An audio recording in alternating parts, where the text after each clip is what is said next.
Welcome back sa Giant TV. Samahan niyo akong panoorin ang mga nagbabagang balita.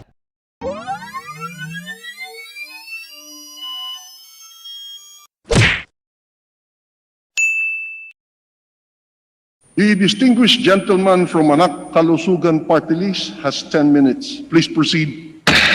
Thank you, Honorable Estrella, our presiding officers, Mr. Speaker, the Honorable Lawrence Defensor. Let me just quote Section 105 before I begin, Mr. Speaker. Questions of privilege. Questions of privilege are urgent matters, directly and principally affecting the duties, conduct, rights, privileges, dignity, integrity, or reputation of the House or of its members, individually or collectively. Nabanggit ko po, Mr. Speaker, no ako'y nagpaalam sa ating kagalang-galang na Majority Floor Leader na ako po'y tumatayo on a question of personal and collective privilege. Sa kadahilanan na ang Pangulo po ay nagsalita kagabi tungkol sa investigasyon na isinasagawa sa Development Bank of the Philippines na kung saan binanggit niya na nagkaroon ng suspension at if I may quote him directly, sabi niya, hindi maganda para sa atin yan. Mr. Speaker, the President also stated that there are many investigations of banks, but in this particular case, when we were about to investigate the Lopez loan, we suspended the investigation. At idinugtong niya, Mr. Speaker, na ito daw po ay ibibigay niya na sa Ombudsman. Now, Mr. Speaker, let me begin by saying that I already spoke with the Honorable Aglipay, who was here with us in plenary, the chairman of the Committee on Good Government. At nagpapasalamat po ako, Mr. Speaker, dahil ngayon po nagkaroon kami ng paglilinaw kung ano ang tatahakin at direksyon ng Committee ng Good Government at ng ating Kongreso. Importante, Mr. Speaker, yung sinabi ng ating Presidente at kung ano ang aksyon na gagawin ng ating Kongreso ukol sa investigasyon na ito. Dahil ang ating reputasyon, ang ating integridad, ang ating pong panunungkulan, our duties and responsibilities here in Congress, in particular, the Committee on Good Government, has to pursue the investigations until its final conclusion. Malinaw po yan. Pagka po nagkaroon ng paghinto, ito ay didesisyonan ng komite. It is the committee's decision. I'd like to thank the Honorable Aglipay again, Mr. Speaker, during the break. Nilapitan niya po ako at nagkaroon na po kami ng paglilinaw. Because, Mr. Speaker, what happened was, in January 18, nagkaroon kami ng investigasyon.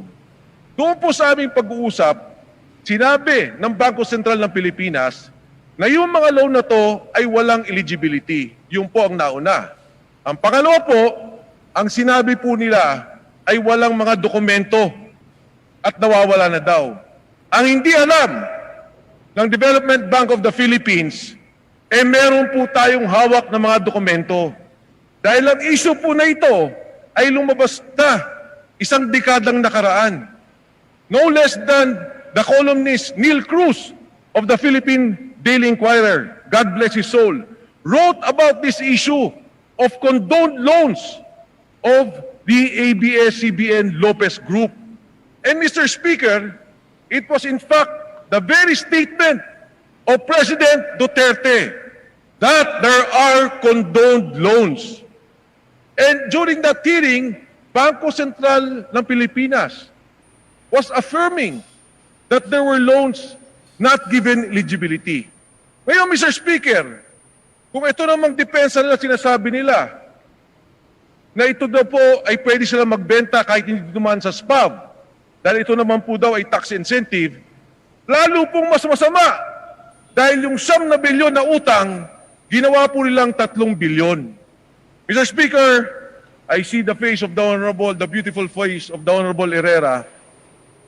She requested me not to dwell on the issue, but I'm just stating a fact na meron pong patutunguhan ang isyong to. May mga dokumento at may mga ebidensya. At ang Pangulo na nga mismo, nagsabi 3 taong nakaraan, binanggit niya na to. Kagabi, nagalit na siya sa Kongreso. Bakit natin hinto at ibibigay sa Ombudsman? Ang tanong ko, Mr. Speaker, Ano ang ating gagawin?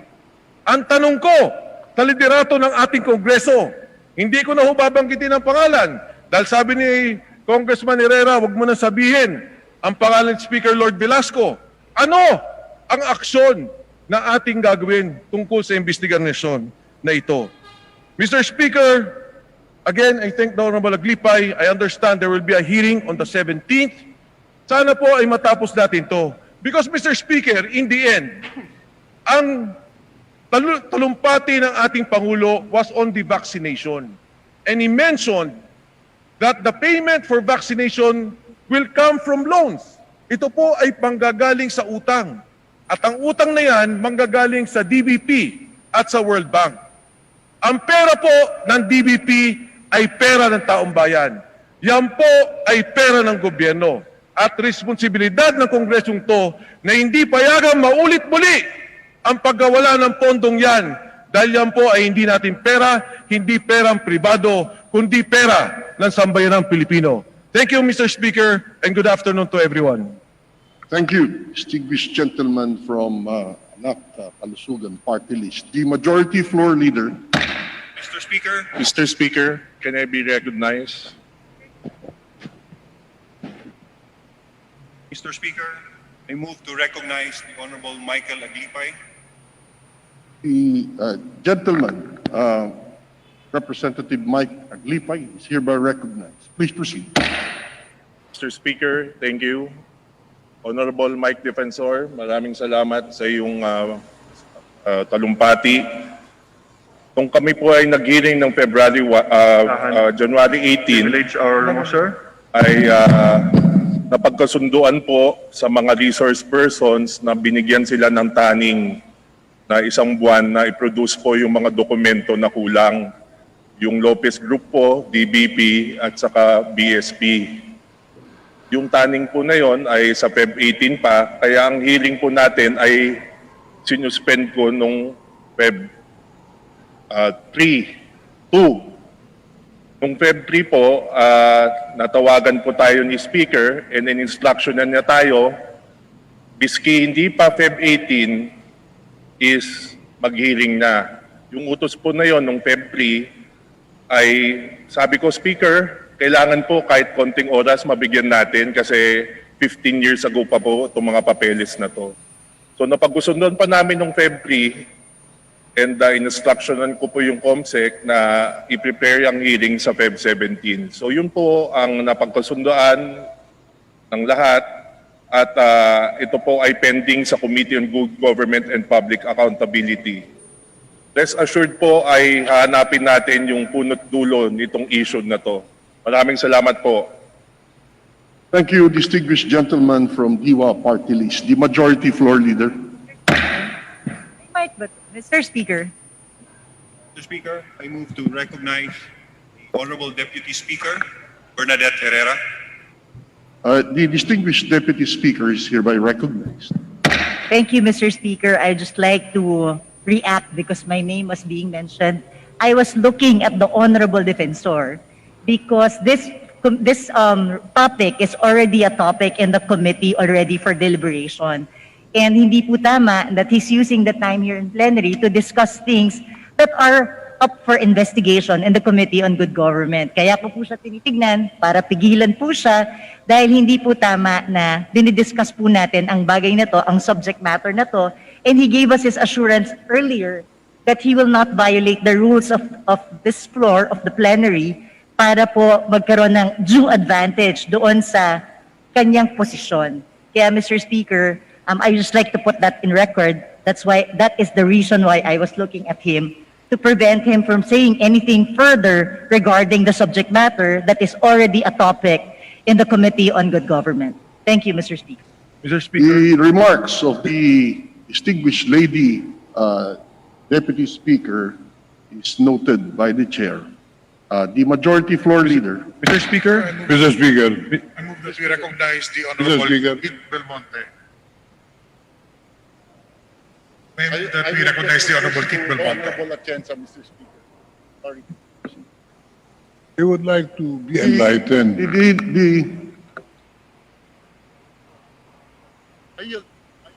Mr. Speaker, the Honorable Belmonte yielded to the Deputy Speaker Atienza. May we recognize the Honorable Atienza?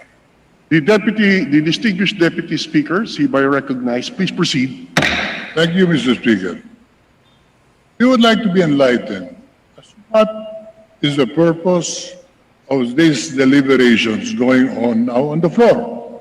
To take over the time that we would want to allot to tackle very important measures pending before this body. Ano po ba ang punot dulo nito? At ano po ba ang karapatan ni Congressman Defensor na tumayo upang questionin ang nangyayari sa committee?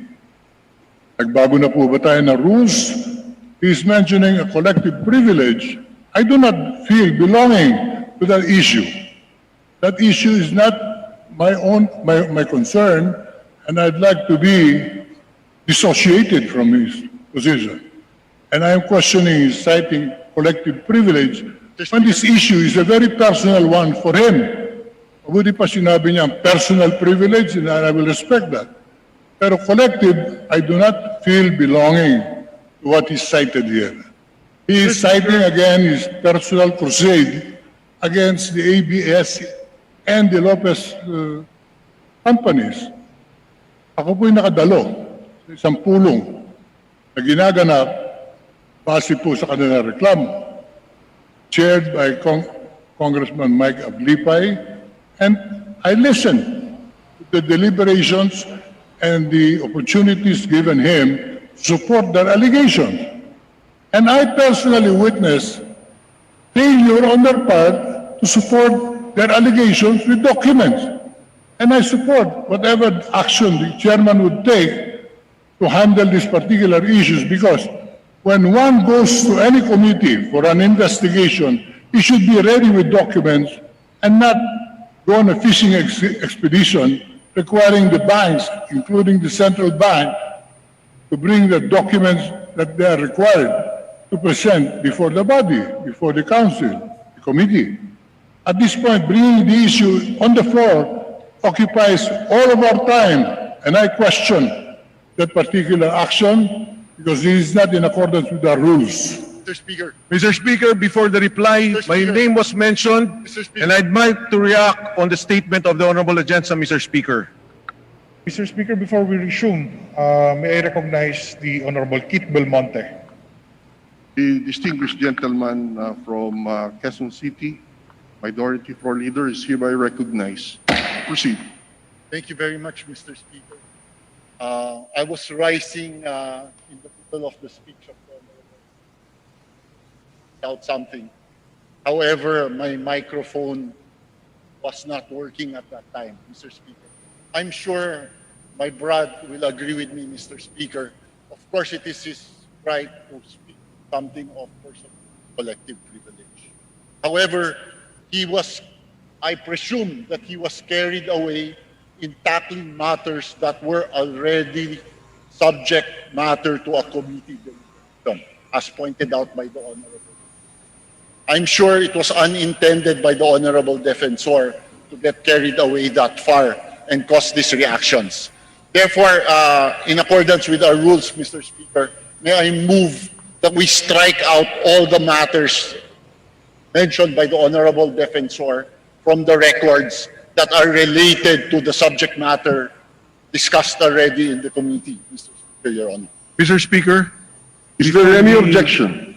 no, Mr. Speaker, object before the ruling of the chair. May I just quickly reply? The distinguished gentleman from Anak Kalusugan is hereby recognized. Thank you, Mr. Speaker. Mr. Speaker, isa-isahin ko, ang unang binanggit po ni Honorable Atienza, yung daw salita ko is not a collective privilege. It is precisely a collective privilege, Mr. Speaker, dahil ang Pangulo nagsabi, Kongreso. That is So not that my is point, the Mr. collective. Speaker, and I have a motion. Mr. Yeah. Speaker. No, before the motion, just quick. Now, on a personal level, Mr. Speaker, I did say it is a personal and collective privilege. Ngayon, Mr. Speaker, sinasabi ni Honorable Belmonte, I already touched on the issue. Mr. Speaker, I never discussed pro or against the issue. Ang sinasabi ko lang yung factual na merong mga lumabas doon sa ginawa naming hearing. Therefore, yun ang kinagalit ng Pangulo. Now, if you feel that the President had no right to say that mali ang pag-suspend natin, okay, delete what I said. That there was condonation, that there was suspension, because that is the statement of the President. And if the majority will allow that those phrases will be taken off, then I would say that this very Congress is fighting the objective and intent of the President. Thank you, Mr. Speaker. Thank Mr. you, Speaker. gentleman from Anak Kalusugan, the majority floor leader. Mr. Speaker, there is a pending motion. I object, by the Mr. Speaker. minority. Oh, I object. So we vote on it. There is a motion. Will the distinguished gentleman from Quezon City please repeat his motion? Mr. Speaker, this representation believes we should not vote on a question of rules. This is a rule written in our book of rules governing this particular Congress. And the gentleman from Anakalusugan is citing a subject which is already being taken up in a committee. So what's the basis for taking it up? So therefore I support the distinguished motion gentleman of Congressman with the- Belmonte Mr. to Speaker, dispense with this indulgence of discussion. everybody. Otherwise, we will concentrate the whole afternoon today on this issue. With the indulgence of everybody, will the distinguished gentleman from Quezon City please repeat his motion? Mr. Speaker, Or, yes, please. Mr. Speaker, I move that the statements of the Honorable Gentleman from Anak Kalusugan, which pertain to subject matters already being tackled by a relevant committee of the House, be stricken from the records of this plenary. Majority Mr. floor Speaker, leader. Your Honor. I object, Mr. Speaker. Majority floor leader. Mr. Speaker, before the good gentleman, Honorable Defensor can make an objection, this representation for the majority joins the Honorable Kate Belmonte and move to strike the statements pertaining to those related matters as mentioned by the Honorable Belmonte. Therefore, Mr. Speaker, I formally move to strike out those statements. Mr. Is there Speaker, any if I objection to the may state motion? my objection, Is there any objection to the motion of the distinguished gentleman from Quezon City? I object, Mr. Speaker, and if I may state my objection, I move to suspend session. Session suspended.